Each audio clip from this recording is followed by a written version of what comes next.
നമസ്കാരം, ജന്മഭൂമിയിലേക്ക് സ്വാഗതം. ഇന്ത്യയാണ് ലോകത്തിലെ ഏറ്റവും വേഗത്തിൽ വളരുന്ന സമ്പദ്ഘടനയെന്നും അടുത്ത 3 വർഷങ്ങളിൽ ഇന്ത്യ തുടർച്ചയായി 6.7% വീതം സാമ്പത്തിക വളർച്ച കൈവരിക്കുമെന്നും ലോകബാങ്ക് അറിയിച്ചു. ചൊവ്വാഴ്ച പുറത്തുവിട്ട ലോക ബാങ്ക് റിപ്പോർട്ടിലാണ് ഈ നിരീക്ഷണം ഉണ്ടായിരിക്കുന്നത്. ഈ സാമ്പത്തിക വർഷം ഇന്ത്യ 6.6% സാമ്പത്തിക വളർച്ച കൈവരിക്കുമെന്ന് ലോകബാങ്ക് അറിയിച്ചു. ആഗോള സാമ്പത്തിക വീക്ഷണ റിപ്പോർട്ട് സൂചിപ്പിക്കുന്നു ഇത് തന്നെയാണ്.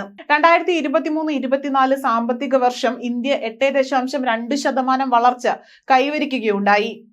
ഇത് നേരത്തെ കണക്ക് കൂട്ടിയിരുന്നതിനേക്കാൾ 1.9% അധിക വളർച്ചയാണ് എന്നും ലോകബാങ്ക് പറയുന്നു.